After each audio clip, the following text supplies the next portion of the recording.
കാരണം ഇവിടെ ആരും ഇല്ലല്ലോ. സണ്ണി: അപ്പൊ അരിയും മണ്ണെണ്ണയും 3G. ചിണ്ടൻ: ഞാൻ പോയിട്ട് വേഗം വരാൻ സാറേ, ഇവിടെ ഇരിക്കുക എല്ലാവരും. സഞ്ജീവ്: ആ ശരി, പോയിട്ട് വന്നോളൂ. ചിണ്ടൻ പോയി.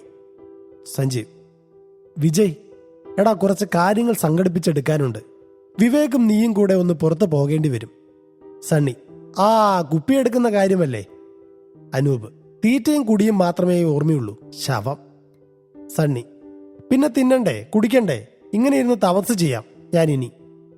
സഞ്ജീവ്: ഞാൻ കുറച്ച് കാര്യം നിങ്ങളോട് പറയാം, അതൊന്ന് ശരിയാക്കണം എങ്ങനെയെങ്കിലും.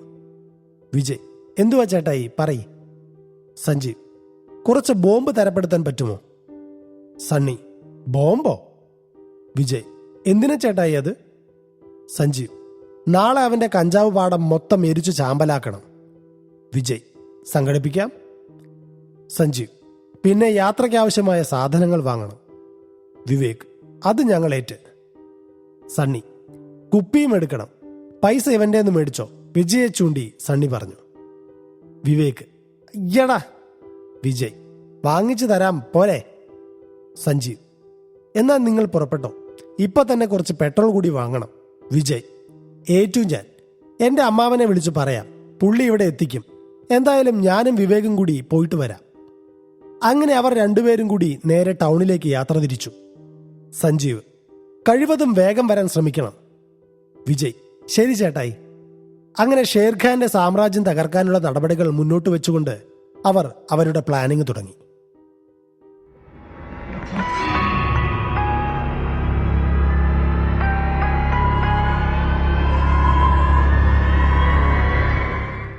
പോയവരെല്ലാം മടങ്ങിയെത്തി. അപ്പോഴേക്കും ചിണ്ടൻ തന്റെ അതിഥികൾക്കായി അത്താഴം ഒരുക്കി വെച്ചിരുന്നു. എല്ലാവരും ഒരുമിച്ചിരുന്ന് ആഹാരം കഴിക്കാൻ തുടക്കമിട്ടു. സണ്ണി: ഹാ, നോക്കിയിരിക്കാതെ ആ കുപ്പി പൊട്ടിക്കടാവേ. വിജയ്: സണ്ണിയെ, കുപ്പി പൊട്ടിച്ചോ, പക്ഷെ 2 പെഗ് അതിൽ നിർത്തിക്കോണം, കാരണം ഒരുപാട് പണി ബാക്കിയുള്ളതാ. അനൂപ്: അത് ശരിയാ. സണ്ണി: എന്ത് ശരി? ഒന്ന് പോടാപ്പാ, 2 അകത്തോട്ട് ചെന്നാലേ ഇതിനൊക്കെ ഒരു ധൈര്യം കിട്ടൂ, അല്ലേ സഞ്ജീവേട്ടാ? സഞ്ജീവ്: ആ ഉവ്വ, കിടന്നുറങ്ങാനായിരിക്കും. നീ എന്തായാലും 2 അടിച്ചാ മതി ഇന്നത്തേക്ക്. വിവേക്: ജീവൻ വെച്ചുള്ള കളിയാ. സണ്ണി: എടാ, റിസ്ക് ആണ് കിക്ക്, മനസ്സിലായില്ലേ?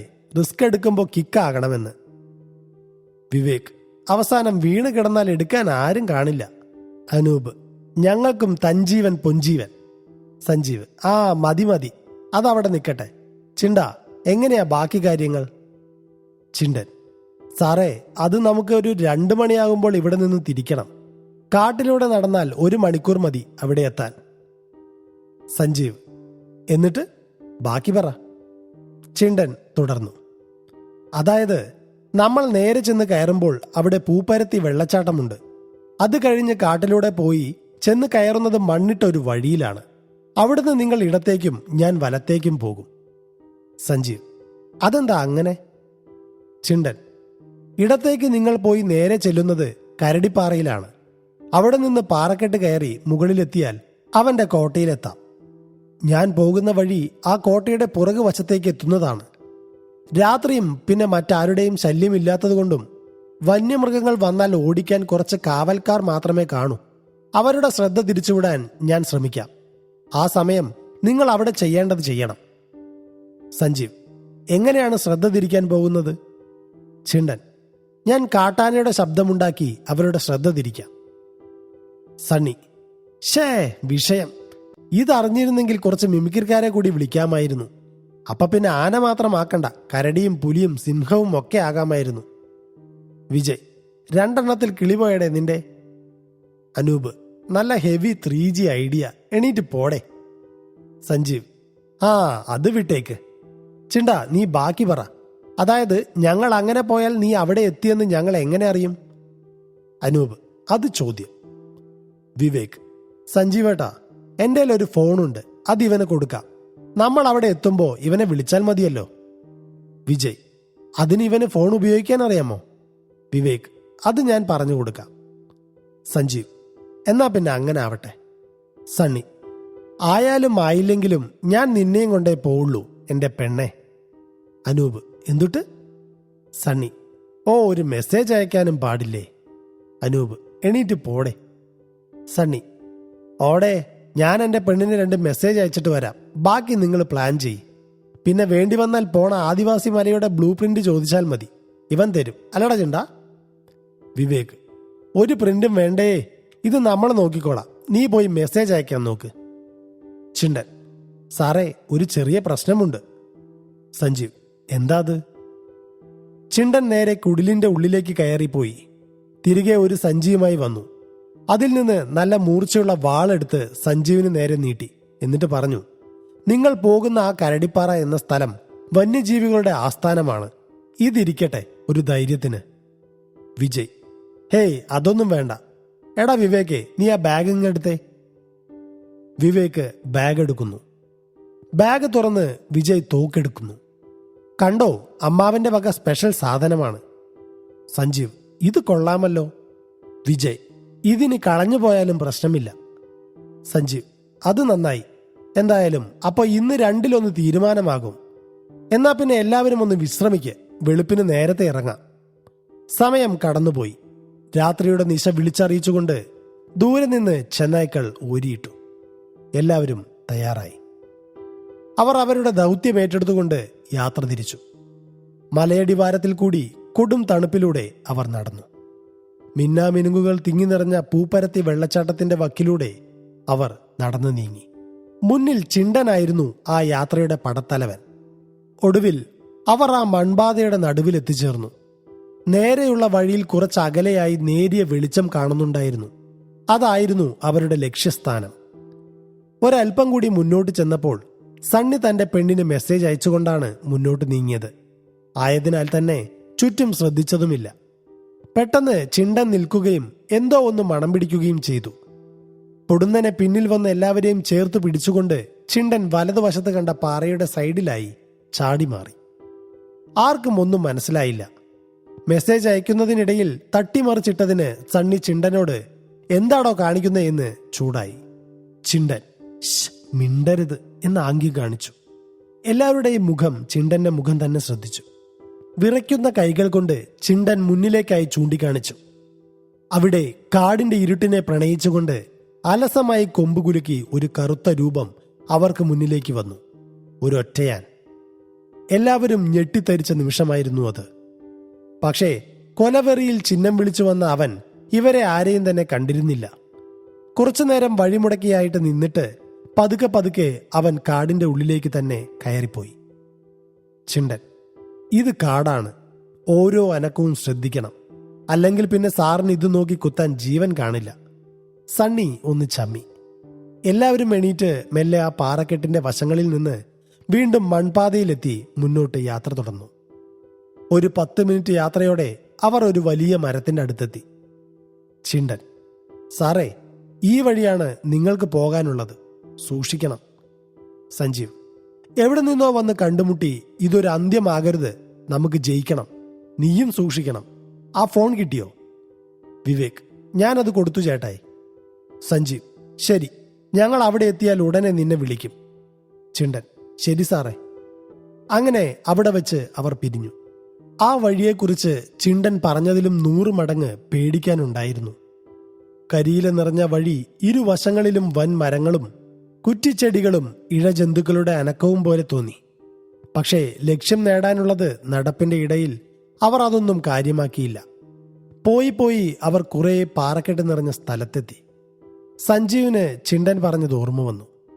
സാറേ, ആ പാറക്കെട്ടിന്റെ മുകളിൽ കയറി വലതുവശം പിടിച്ച് മുന്നോട്ട് കയറുക.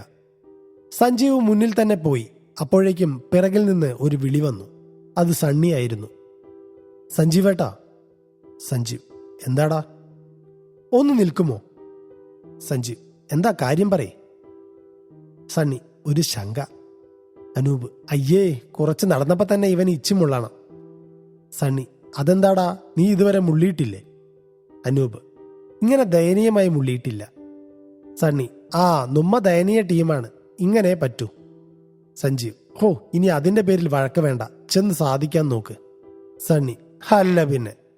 കാട്ടിലെ പാഴ്മുളം തണ്ടിലൂടെ മുള്ളലിന്റെ പാലാഴി തീർത്തവളേ. ഒരു തവള പോടന്ന്.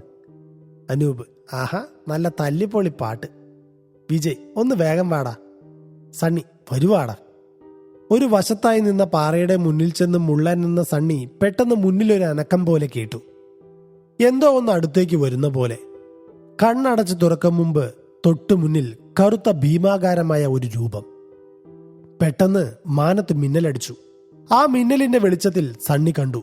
അതിന്റെ മുഖം അഴുകി ചോര ഒലിക്കുന്ന ഒരു മുഖം, ചുവന്ന കണ്ണുകൾ. പിന്നെ നേരെ മുള്ളേണ്ടി വന്നില്ല, എല്ലാം പോയി കഴിഞ്ഞിരുന്നു. ഒരു അലറി വിളിയോടെ സണ്ണി നിലത്ത് വീണു. എല്ലാവരും ഓടി വന്ന് സണ്ണിയെ പിടിച്ചെണീപ്പിച്ചു. വിജയ്, എന്താടാ? വിവേക്, ഡേ എന്താ? സണ്ണി, പ്രേതം. അനൂപ്, ശവം, വല്ല തവളയും കണ്ടതായിരിക്കും. സണ്ണി, അല്ലടാ പുല്ലേ, ഞാൻ കണ്ട്, ദേ ഇവിടെ വെച്ച്. സഞ്ജീവ്, എവിടെ? ഇവിടെ എങ്ങും ഒന്നും കാണുന്നില്ലല്ലോ. വെറുതെ തോന്നുന്നതാവും. ആട്ടെ, എന്നിട്ട് നീ മുള്ളിയോ? സണ്ണി, കണ്ടപ്പോ തന്നെ പോയി. ഈ വിവേക്, അയ്യടാ നല്ല കിണി. അനൂപ്, എടാ നിക്കറിൽ മുള്ളി. ഈ നീയാണ് ഡയലോഗ് അടിച്ചത്. അയ്യേ, നിക്കറിൽ മുള്ളി, നിക്രു. സണ്ണി, നിക്രു നിന്റെ അച്ഛൻ, പച്ചക്കണ്ണം പിച്ചാണ്ടി. പോടാ എണീറ്റ്. സഞ്ജീവ്, ആ മതി മതി, എണീറ്റ് വാ, ബാക്കി കാര്യം നോക്കാം. അനൂപ്, നിക്രു പിടിക്കണോ? ഡാ എണീക്കാൻ. സണ്ണി, ഒരുപാടങ്ങ് പിടിക്കല്ലേ. വിവേക്, എന്നാലും 8ന്റെ പണിയായിപ്പോയി. വിജയ്, ആ വാ വാ, എണീക്ക്. അങ്ങനെ സണ്ണിയെയും കൂട്ടി അവർ അവരുടെ യാത്ര തിരിച്ചു. പാറക്കെട്ടുകൾ കയറി കയറി ചെന്ന് സഞ്ജീവ് പെട്ടെന്നൊന്ന് ഒളിച്ചു. എന്നിട്ട് പുറകെ കയറി വരുന്നവരോട് മിണ്ടരുത് എന്ന് ആംഗ്യം കാണിച്ചു. എന്താണെന്നറിയാൻ എല്ലാവരും മെല്ലെ ഒരു വലിയ പാറയുടെ വശങ്ങളിലായി ഇരുന്നു നോക്കി. ഒരു കരടി നിൽക്കുന്നു. സണ്ണി, കർത്താവേ, ഇനിയും പരീക്ഷണമാണോ? വീണ്ടും കുറച്ചുനേരം വളരെ പാടുപെട്ട് അവിടെ വന്ന അവർ നോക്കിയപ്പോൾ ദൈവഭാഗ്യത്തിന് കരടി അവിടെ നിന്ന് നേരെ കാടിന്റെ ഉള്ളിലേക്ക് പോയി. അവർ വീണ്ടും മുകളിലേക്ക് കയറി ചെന്നു. ഒടുവിൽ അവർ ലക്ഷ്യസ്ഥാനത്തെത്തി. കാണേണ്ട കാഴ്ച തന്നെ ആയിരുന്നു അവിടം. രാവണന്റെ ലങ്കാപുരി പോലെ ഒരു വലിയ കുടിൽ പോലെ തോന്നിക്കുന്ന ഒരു കോട്ട. കോട്ടയ്ക്ക് മുന്നിൽ 4-5 പേരുണ്ട് കാവൽ. ഒരു ജീപ്പ് മുറ്റത്തെ ഇടതുവശത്തായി പാർക്ക് ചെയ്തിരിക്കുന്നു. ആളനക്കം ഒന്നും കേൾക്കാനില്ല. അവർ അവിടെ നിലയുറപ്പിച്ച് നിന്ന് നോക്കി. എന്നിട്ട് സഞ്ജീവ്, വിജയ്, ചിണ്ടനെ വിളിക്കേ. വിജയ് അതനുസരിച്ച് ചിണ്ടനെ വിളിച്ചു. വിജയ്, ചിണ്ട, ഞങ്ങൾ എത്തി. ചിണ്ടൻ, സാറേ, ഭാഗ്യമുണ്ട്. അവൻ ആ ഷേർഖാൻ ഇവിടെ ഇല്ല. പറ്റിയ സമയമാണിത്. നിങ്ങൾ ശ്രദ്ധിച്ചു നിൽക്കൂ. ഇപ്പോൾ കാവൽക്കാർ പുറകോട്ടോടും. ആ സമയം എല്ലാം ചെയ്തോണം. വിജയ്, ഏറ്റു, നീ നിന്റെ പണി തുടങ്ങിക്കോ എന്ന് പറഞ്ഞ് വിജയ് കാൽ കട്ടാക്കി. ലക്ഷ്യസ്ഥാനം തന്നെ നോക്കിയിരുന്നു. അതാ കാവൽക്കാരിൽ ഒരാൾ ഓടി വന്ന് മറ്റൊരാളിനോടായി എന്തോ പുറകിലേക്ക് ചൂണ്ടിക്കാണിച്ചു പറഞ്ഞു. അത് കേൾക്കേണ്ട താമസം എല്ലാ കാവൽക്കാരും അങ്ങോട്ടേക്ക് ഓടി. സഞ്ജീവ് വിളിച്ചു കൂവി, ഇതാണ് ആ സമയം, വാടാ പിള്ളേരെ. പറഞ്ഞു തീരും മുന്നേ മുറ്റത്ത് കിടന്ന ജീപ്പിൽ ആദ്യ ബോംബ് വീണു പൊട്ടി. അടുത്തത് ആ കോട്ടയായിരുന്നു. അതിന്റെ ഉള്ളിലേക്ക് ബോംബുകൾ ചെന്ന് വീണു. വൻ സ്ഫോടനമുണ്ടായി. നിമിഷനേരം കൊണ്ട് ഷേർഖാന്റെ സാമ്രാജ്യം അഗ്നിക്കിരയായി. വിട്ടുകൊടുക്കാൻ അവർ തയ്യാറായിരുന്നില്ല. അവർ അടുത്ത ലക്ഷ്യമായ കഞ്ചാവ് തോട്ടം ലക്ഷ്യമാക്കി ഓടി. കയ്യിൽ കരുതിയ പെട്രോൾ ബോംബുകൾ കൊണ്ട് അവിടെ മുഴുവനും അഗ്നിക്കിരയാക്കി. തിരികെ അവർ ആ കോട്ടയുടെ മുന്നിലേക്ക് വന്നു. അപ്പോഴേക്കും ചിണ്ടൻ അവിടെ എത്തിയിരുന്നു.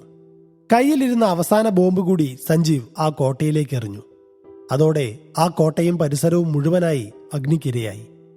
പെട്ടെന്ന് ആരോ ചിണ്ടനെ ചവിട്ടി. ചിണ്ടൻ നിലത്ത് വീണു. എല്ലാവരും അങ്ങോട്ട് നോക്കി. അപ്രതീക്ഷിതമായുള്ള ഒരു കടന്നുവരവായിരുന്നു അവർക്കവിടെ കാണാൻ സാധിച്ചത്. അത് മറ്റാരുമായിരുന്നില്ല, അത് SI രാജ്കുമാർ ആയിരുന്നു. SI രാജ്കുമാർ, പാവങ്ങളെപ്പോലെ അഭിനയിച്ചിട്ട് ഇതായിരുന്നു നിന്റെയൊക്കെ പരിപാടി അല്ലടാ? എടോ സുഗുണ, പിടിച്ചു കയറ്റടോ എല്ലാറ്റിനെയും വണ്ടിയിൽ. സുഗുണൻ, ഇങ്ങോട്ട് വാടാ. സണ്ണി, സാറേ, 1 മിനിറ്റ്, ഈ മെസ്സേജ് ഒന്ന് അയച്ചോട്ടെ. സുഗുണൻ, അവന്റെ ഒരു മെസ്സേജ്, കയറടാ ജീപ്പിൽ. അനൂപ്, ഈ സമയത്തും അവന് മെസ്സേജ് അയച്ചില്ലെങ്കിൽ പറ്റൂല. എന്ത് ഊള സ്വഭാവമാണോ ഇത്? സണ്ണി, ഇത് നിനക്കിപ്പോ മനസ്സിലാകില്ല, പിന്നീട് മനസ്സിലാവും. സുഗുണൻ, നോക്കി നിൽക്കാതെ കയറടാ അങ്ങോട്ട്. പിടിക്കപ്പെട്ടുവെങ്കിലും ലക്ഷ്യം നിറവേറിയ മനസുഖത്തിൽ അവർ ജീപ്പിൽ കയറി. ജീപ്പ് മുന്നോട്ടു പോയി. എരിയുന്ന ആ കോട്ടയെ നോക്കിയിരുന്ന സണ്ണി അലറിക്കൊണ്ട് പറഞ്ഞു, എടാ എടാ എടാ, അങ്ങോട്ട് നോക്കിക്കേ. എല്ലാവരും ആ കോട്ടയുടെ മുന്നിലേക്ക് നോക്കി. അവിടെ കറുത്ത ഭീമാകാരമായ ആ രൂപം ചുവന്ന കണ്ണുകൾ തിളങ്ങി അങ്ങനെ നോക്കി നിൽക്കുന്നു. സണ്ണി: അയ്യോ, ഇതിനെയാണ് ഞാൻ നേരത്തെ കണ്ടത്. ഞാൻ പറഞ്ഞപ്പോ എല്ലാരും കൂടെ എന്നെ കൊല്ലാൻ നിന്നു. സുഗുണൻ: എന്തോന്നടേ ബഹളം? സണ്ണി: അത് സാറേ, പ്രേതം. സുഗുണൻ: പ്രേതം, കോപ്പ്, മിണ്ടാതിരിയടാ അവിടെ. ഇരുട്ടിനെ കീറി മുറിച്ചുകൊണ്ട് ആ വണ്ടി സ്റ്റേഷനിൽ നോക്കി കാടുവഴിയിലൂടെ ചീറിപ്പാഞ്ഞു. അപ്പോൾ മിണ്ടാതെയിരുന്ന ചിണ്ടൻ പറഞ്ഞു: അത് ലക്ഷ്മി അമ്മ. സഞ്ജീവ്: ആരാത്? സണ്ണി: ഓ, അടുത്ത കഥ. ഇനി അടുത്ത ലങ്കാദഹനത്തിനുള്ള വകുപ്പായി. വിജയ്: മിണ്ടാതിരിയടാ. സണ്ണി: പുച്ഛിച്ചോടാ നീയൊക്കെ. പക്ഷെ ഞാൻ പറയുന്നു, നാളെ നേരം വെളുക്കുമ്പോ നീയൊക്കെ എന്നെ വാഴ്ത്തി പറയും. സുഗുണൻ: ഫാ, മിണ്ടാതിരിയടാ. നീ ആര്, യേശു ക്രിസ്തുവാ? ഇനി ഇരുന്ന് ഡയലോഗ് അടിച്ചാൽ അടിച്ച് നിന്റെ ഈ ഡോൾബി തല ഞാൻ പൊളിക്കും. എസ്. എ. രാജ്കുമാർ: എന്തോന്നടോ? സുഗുണൻ: ഇത്രയും കാണിച്ചു കൂട്ടിയതും പോരാ, ഇവരൊക്കെ ഇരുന്ന് ഡയലോഗ് അടി. എസ്. എ. രാജ്കുമാർ: വിടടോ, നാളെ അറുക്കാനുള്ളതാണ് ഇവനെയൊക്കെ. അവനൊക്കെ എന്തോ പറയട്ടെ. പൊന്നു മക്കളെ, പൈസയൊക്കെ എടുത്ത് റെഡിയാക്കി വെച്ചോ, നാളെ എനിക്ക് തരാനുള്ളതാ. എല്ലാവരും അതോടെ സൈലന്റ് ആയിരുന്നു. ഇനി എന്താണ് മുന്നിലെന്നറിയാതെ അവർ മുന്നോട്ടു പോയി. ഷേർഖാന്റെ പകയുടെ മുമ്പിൽ അവർ എന്താകുമെന്നായിരുന്നു സഞ്ജീവിന്റെ ചിന്ത. എങ്ങനെയായിരിക്കും ഇനി ഷേർഖാന്റെ പ്രതികരണം? പകയുടെയും വെറിയുടെയും കനൽ കത്തുന്ന വഴിയിലേക്കുള്ള യാത്രയിലാണ് അവർ. നേരം പുലർന്നു. സുഗുണന്റെ വിളികേട്ടാണ് എല്ലാവരും ഉണർന്നത്. സുഗുണൻ: എടാ മക്കളെ, ഒന്ന് എണീക്കടാ. ദേ സാറിങ് എത്താറായി. ആരെയാണെന്ന് വെച്ചാൽ വിളിച്ച് കാശൊക്കെ റെഡിയാക്കി വെച്ചോ. സണ്ണി: അല്ലേലും ഈ പോലീസുകാർ മൊത്തം കൈക്കൂലി ടീംസാണല്ലോ ദൈവമേ. വിവേക്: ഹാ, പതുക്കെ പറ, അങ്ങേര് കേട്ടാൽ ഇനി അത് മതി അടുത്ത അടിയുണ്ടാവാൻ. വിജയ്: സഞ്ജീവ് ചേട്ടാ, കാശ് സെറ്റാക്കി കൊടുക്കണോ? സഞ്ജീവ്: നിക്ക്, നോക്കട്ടെ എന്താകുമെന്ന്. വൈകാതെ തന്നെ രാജ്കുമാർ എത്തി. രാജ്കുമാർ: എന്താടോ ഇവിടെ ഒരു ഗൂഢാലോചന? സണ്ണി: ഒന്നുമില്ല സാർ. രാജ്കുമാർ: നിന്റെ തലയ്ക്കകത്ത് എന്തെങ്കിലും ഉണ്ടോ എന്നല്ല ചോദിച്ചത്. ആ, എല്ലാണ്ണവും പുറത്തേക്ക് ഇറങ്ങി വാ. എല്ലാവരും പുറത്തേക്ക് ഇറങ്ങിച്ചെന്നു. രാജ്കുമാർ: ഇന്നലെ എന്താണ് കാണിച്ചത് എന്നൊക്കെ ഓർമ്മയുണ്ടല്ലോ. രാവിലെ മുതൽ വിളിയോട് വിളിയാണ് മുകളിൽ നിന്ന്. കാര്യം കഞ്ചാവ് തോട്ടമൊക്കെ ആണെങ്കിലും ഷേർഖാന്റെ പിടിപാട് അങ്ങ് ഹോം മിനിസ്റ്റർ ലെവലിലാണ്. വിവേക്: സാറേ, ഒരു അബദ്ധം പറ്റിപ്പോയതാണ്. രാജ്കുമാർ: നട്ടപ്പാതിരാക്കി കണ്ടവന്റെ സ്വത്തിനെ കത്തിക്കുന്നതാണോടാ അബദ്ധം? വിജയ്: സാറേ, അത് ഞങ്ങളവിടെ കറങ്ങാൻ പോയിട്ട് വന്നപ്പോൾ താമസിച്ചു പോയി. നോക്കിയപ്പോ ഒരു കാട്ടാന. സണ്ണി: അതെ സാറേ, ഞങ്ങൾ പിന്നെ എന്ത് കാട്ടാനാ? രാജ്കുമാർ: നീയൊക്കെ കാട്ടിയത് ഞാൻ ഇന്നലെ കണ്ടു അവിടെ. എടോ സഞ്ജീവ്, തനിക്കെങ്കിലും തലയ്ക്ക് വെളിവ് കാണുമെന്നാ കരുതിയത്. സഞ്ജീവ്: സാറേ അത്. രാജ്കുമാർ: അത് പോട്ടെ, ബാക്കി പറ. സഞ്ജീവ്: ഇല്ല, ഒന്നുമില്ല. രാജ്കുമാർ: ആ, ഒന്നും വേണ്ട, പറയാതെ ഇരിക്കുന്നതാണ് നല്ലത്. തൽക്കാലം കയ്യിലുള്ളത് എടുക്ക്, എന്നിട്ട് സ്ഥലം കാലിയാക്കാൻ നോക്ക്. അനൂപ്: അല്ല സാറേ, കയ്യിലിപ്പോ ഒന്നുമില്ല. രാജ്കുമാർ: എന്താ പിന്നെ അകത്ത് ചെന്ന് കിടന്നോ, ബാക്കി നിയമം വഴി നടക്കും. അതുവരെ മിണ്ടാതെ നിന്ന സണ്ണി ദേഷ്യത്തിൽ: അങ്ങനെ അങ്ങ് കിടക്കാൻ പറ്റില്ലല്ലോ സാറേ. കത്തിയത് കഞ്ചാവ് തോട്ടമല്ലേ, കത്തിച്ചത് ഞങ്ങളാണെന്ന് എന്താ തെളിവ്? രാജ്കുമാർ: ഓഹോ, അപ്പൊ നിനക്ക് തെളിവ് കാണണം അല്ലടാ പൊന്നനാറി. സണ്ണി: അതെ സാറേ, കാണണം. എന്തേ, കാണിക്കോ? വിവേക്: എടാ നീ എന്താ കാണിക്കുന്നേ, ഒന്ന് മിണ്ടാതെ നിക്കടാ. സണ്ണി: നീ മിണ്ടാതെ നിക്കടാ, അവിടെ കാശ് കൊടുത്തില്ലെങ്കിൽ ഇയാൾ എന്നാ ഉണ്ടാക്കുമെന്ന് അറിയണമല്ലോ. അനൂപ്: തള്ള, ഇവനെ കിളി പോയാ സഞ്ജീവട്ടാ, ദേ ഇവൻ. രാജ്കുമാർ: നട്ടപ്പാതിരാക്കി പോക്കിരിത്തരം കാണിച്ചിട്ട് നിന്ന ആളാകുന്നോടാ. അപ്പോൾ സ്റ്റേഷൻ വാതിൽ നിന്ന് ഒരു കൈകൊട്ട് കേട്ടു. എല്ലാവരും അങ്ങോട്ടേക്ക് തിരിഞ്ഞു നോക്കി. അത് മറ്റാരുമായിരുന്നില്ല, സണ്ണിയുടെ ഫ്രീക്ക് ചങ്ക് ലുതുഫിയ ആയിരുന്നു. വെറും ലുതുഫിയ അല്ല, അഡ്വക്കേറ്റ് ലുതുഫിയ. ലുതു: തെളിവുണ്ടേൽ കാണിക്കണം ഇൻസ്പെക്ടർ. രാജ്കുമാർ: നീയാരാ? ലുതു: ഞാൻ അഡ്വക്കേറ്റ് ലുതുഫിയ. ഇവർ എന്റെ കക്ഷികളാണ്. വിവേക്: എപ്പോ? അനൂപ്: ഇതാര്? എല്ലാവരും ഒന്നും മനസ്സിലാകാതെ നിന്നു. സണ്ണി അപ്പോഴേക്കും കോളറൊക്കെ പൊക്കി മീശയൊക്കെ പിരിച്ചു നിന്നു. രാജ്കുമാർ: തല്ലുകൊള്ളികൾക്കൊക്കെ ഇപ്പൊ വക്കീലുണ്ടോ? ലുതുഫിയ: ഇവർക്ക് ജാമ്യം വേണം, ദേ അതിനുള്ള പേപ്പേഴ്സ്. രാജ്കുമാർ: എവിടെ പേപ്പേഴ്സ്? ലുതുഫിയ: എന്ന് പറയണമെന്നുണ്ട്, പക്ഷെ പെട്ടെന്ന് വന്നപ്പോൾ പേപ്പർ ഒന്നും എടുക്കാൻ പറ്റിയില്ല. രാജ്കുമാർ: ആ ബെസ്റ്റ്. സണ്ണിയുടെ കിളി പറന്നു. സണ്ണി മെല്ലെ കോളർ താഴ്ത്തി, ഒപ്പം മീശയും. എന്നിട്ട് കൈകൂപ്പി തൊഴുതു നിന്നു. ലുദുഫിയ: ബട്ട് ഡോണ്ട് വറി സർ. അപ്പോൾ രാജ്കുമാറിന്റെ ഫോൺ ബെല്ലടിച്ചു. ലുദുഫിയ: ദേ ആ കാളങ്ങെടുത്ത് സംസാരിക്കണം. രാജ്കുമാർ കാളെടുത്തു സംസാരിച്ചു. Yes madam. Okay madam. Sure madam. Call കട്ടാക്കി രാജ്കുമാർ പറഞ്ഞു.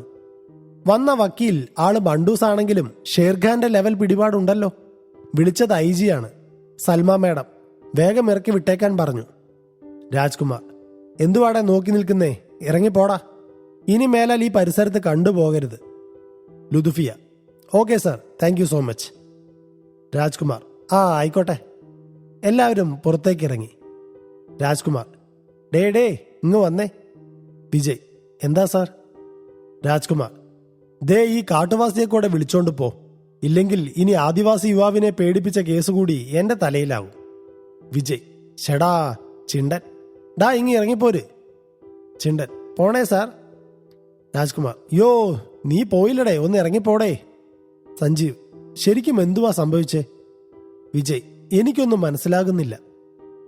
വിവേക്: ലേ ആ പെണ്ണില്ലേ അഡ്വക്കേറ്റ്, അതവന്റെ കമ്പനിയാണ്, സണ്ണിയുടെ. അനൂപ്: ഇന്നലെ അവൻ മെസ്സേജ് അയച്ചത് കണ്ടപ്പോൾ ഞാനും കുറെ വഴക്ക് പറഞ്ഞു. എന്നാലും അവൻ അയച്ചതുകൊണ്ട് ഇന്ന് ഉപകാരമുണ്ടായി. വിജയ്: സണ്ണി ഡാ. സണ്ണി ഇച്ചിരി ജാടയിൽ: yes man, tell me. Anoop: thanks ഡാ. സണ്ണി: ഷോ ഇതൊക്കെ എന്ത്? വിവേക്: എന്നാലും ഇവന്റെ ഒരു ഹോൾഡ്, അത് സമ്മതിച്ചേ പറ്റൂ. സണ്ണി: ഹലോ ഡേ പൊക്കല്ലേ കൂടുതൽ. ഞാൻ പറഞ്ഞല്ലോ നാളെ നേരം വെളുക്കുമ്പോൾ നീയൊക്കെ എന്നെ പൊക്കി പറയുമെന്ന്. സഞ്ജീവ്: എന്തായാലും കൊള്ളാം. സണ്ണി: അതെ കൊള്ളാം. ഇനിയെങ്കിലും മനസ്സിലാക്കൂ എന്റെ പവർ എന്താണെന്ന്. ലുദുഫിയ: എടാ മരമാക്രി എടാ. സണ്ണി: ആരാടാ അത്? അനൂപ്: ഞങ്ങളല്ലടാ, ദേ അങ്ങോട്ട് നോക്കിക്കേ, നിന്റെ പവർ ബാങ്കാണ് വിളിച്ചത്. സണ്ണി: ഷെടാ ഇവളെന്നെ നാറ്റിക്കുമോ?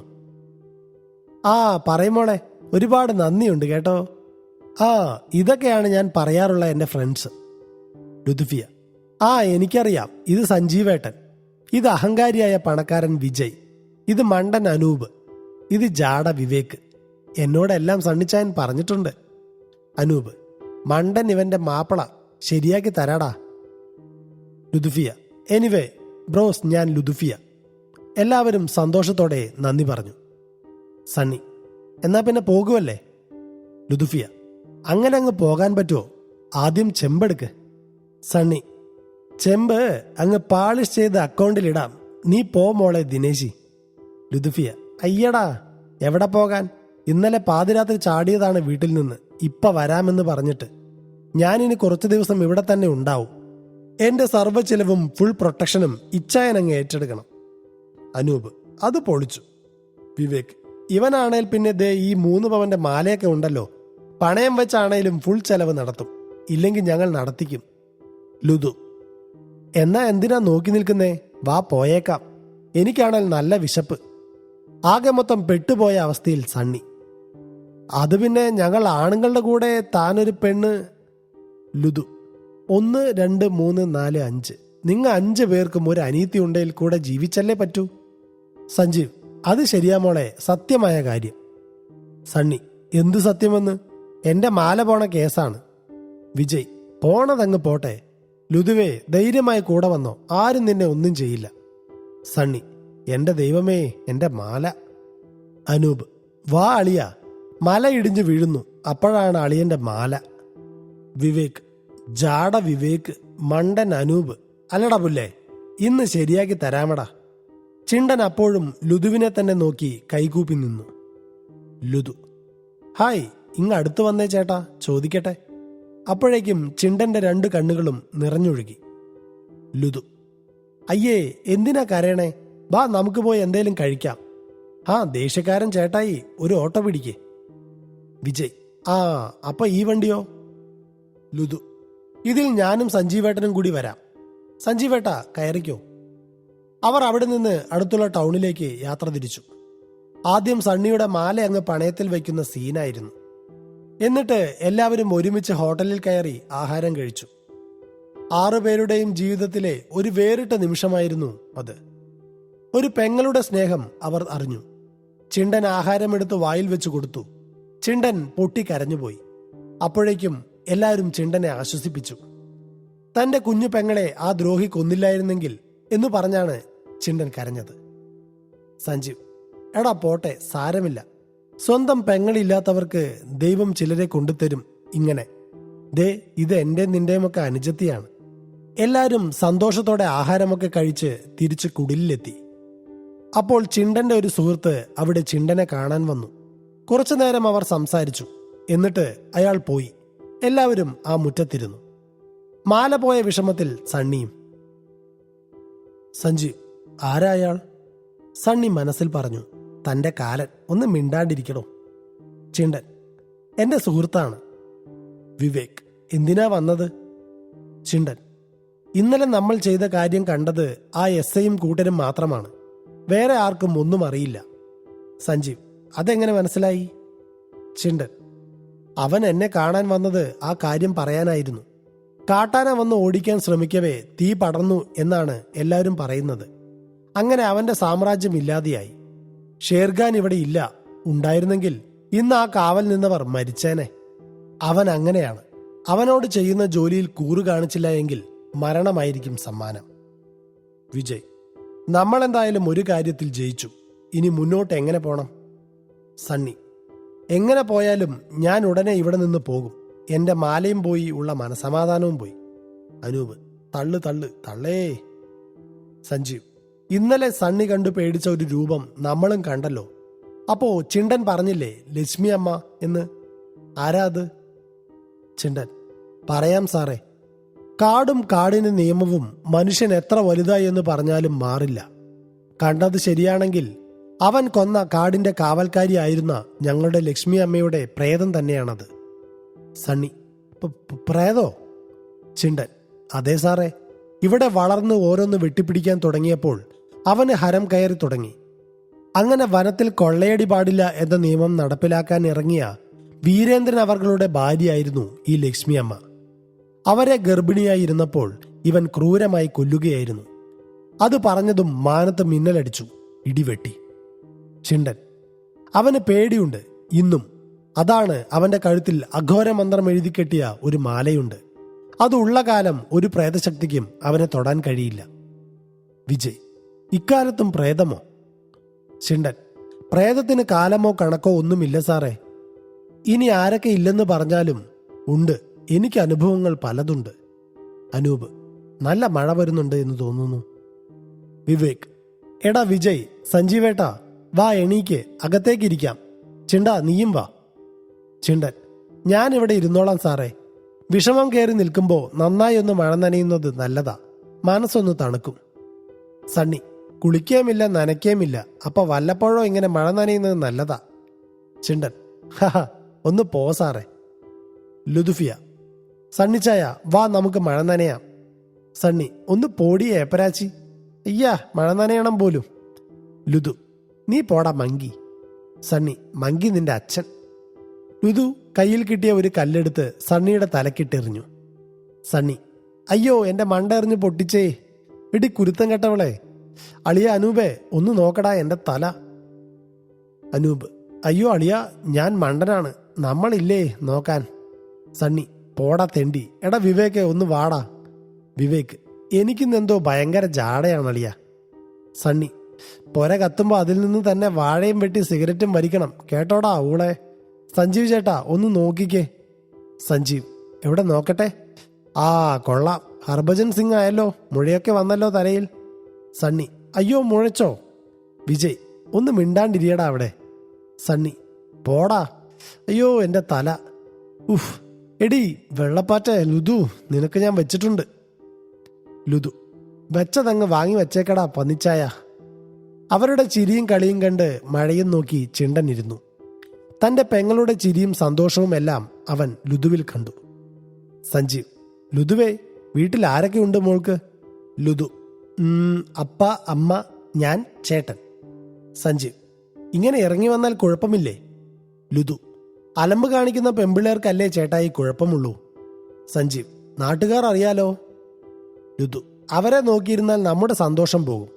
നമ്മളിൽ പാതി പേരും മറ്റുള്ളവരെന്തെങ്കിലും പറയുമോ എന്ന് കരുതിയാണ് ജീവിക്കുന്നത്. പറയുന്നവരെന്തോ പറയട്ടെ, നമ്മൾ നമ്മളായി ജീവിച്ചാൽ no problem. Anoop: bold beauty. Luthu: ഞാൻ പാവല്ലേ. വിവേക്: പിന്നെ അത് അവന്റെ തലയെറിഞ്ഞ് പൊട്ടിച്ചപ്പോഴേ മനസ്സിലായി. സഞ്ജീവ്: അവനത് അത്യാവശ്യമായിരുന്നു. ലുതു: എന്തൊക്കെയാണേലും സണ്ണിച്ചായം പാവമാണ്. ഞങ്ങൾ കുഞ്ഞുനാൾ മുതൽക്കേ ഒന്നിച്ച് വളർന്നവരാണ്. എൻ്റെ വീട്ടിലെല്ലാവർക്കും സണ്ണിച്ചായനെ അറിയാം. എൻ്റെ ഉള്ളിലൊരു ഇഷ്ടമുണ്ട്, അതും അറിയാം. എന്നാലും അത് ഞാൻ പറഞ്ഞാൽ ചിലപ്പോൾ എന്നെ അങ്ങ് പറ്റിച്ചിട്ട് കടന്നു കളയാൻ തോന്നും. അതുകൊണ്ട് തന്നെ നന്നായി ഒന്ന് ഇട്ട് വട്ട് കളിപ്പിച്ചിട്ട് പറയാമെന്ന് കരുതി.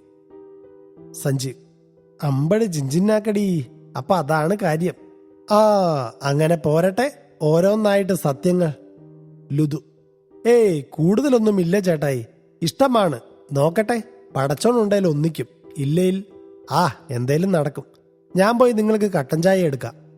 അനൂപ്: അങ്ങനെ ആവട്ടെ സോദരി. വിവേക്: ഇവിടെ എന്തോന്ന് നാടകം നടക്കണ? അനൂപ്: അല്ല, ഒരു കൊളോക്കലി ഡയലോഗ് അടിച്ചതാണ്. വിവേക്: ചുമ്മാ അല്ല അവൻ നിന്നെ മണ്ടനെന്ന് പറഞ്ഞത്, മൊത്തം കോളമായി. വിജയ്: അനിയത്തി, മധുരം വേണ്ട, കടുപ്പം കൂട്ടി എനിക്കൊരെണ്ണം. ലുതു: എന്നാ കുറച്ച് മുളക് പൊടി കലക്കി തരട്ടെ. സണ്ണി: എടാ, അവൾക്ക് അരപ്പിരി പോയ കേസാണ്, നീ ഓർഡറൊന്നും പറയല്ലേ. വിജയ്: എന്നാ സാധാ പോലെ മതി. ലുതു: അതൊക്കെ. എല്ലാവരും മഴയും നോക്കിയിരുന്നു. ചിണ്ടൻ മഴ നനഞ്ഞിരുന്നു. ഇനി എന്താണ് മുന്നോട്ട് എന്നായിരുന്നു അവരുടെ ചിന്ത. വിജയ്: സഞ്ജീവ് ചേട്ടാ, നമ്മുടെ കാര്യം. സഞ്ജീവ്: ഒരു വഴിയുണ്ട്, നമുക്ക് നാളെ ഒരു ഇടം വരെ പോണം. വിജയ്: പോകാം. സണ്ണി: ചേട്ടായി നമ്മളും വരണോ? സഞ്ജീവ്: വേണ്ട, നിങ്ങൾ എവിടെ ഇരിക്കെ, ഇല്ലെങ്കിൽ ലുതുവിന് കൂട്ടായിട്ട് ആരും കാണില്ല. ഒരു കാട്ടാന കഥ വിശ്വസിക്കാൻ മാത്രം മണ്ടനല്ല ഷേർഖാൻ. അവൻ വരും, നമ്മളെ തേടി വരും. അതിനു മുൻപ് ചില കാര്യങ്ങൾ നമുക്ക് ചെയ്തു തീർക്കാനുണ്ട്. പറഞ്ഞു തീർന്നതും അടുക്കളയിലേക്ക് പോയ ലുതുവിന്റെ അലർച്ചയാണ് കേട്ടത്. എല്ലാവരും ഞെട്ടിത്തരിച്ച നിമിഷം. എന്തായിരിക്കും അവിടെ സംഭവിച്ചത്? ചിണ്ടനും സഞ്ജീവും വിജയും അനൂപും വിവേകും സണ്ണിയും ഒരേപോലെ പേടിച്ച നിമിഷം. അവർ ആ അടുക്കളയിലേക്ക് പാഞ്ഞു. ഷേർഖാന്റെ വരവാണോ ആ അലർച്ചയുടെ പിന്നിൽ? ലുതുഫിയയ്ക്ക് എന്താണ് സംഭവിച്ചത്?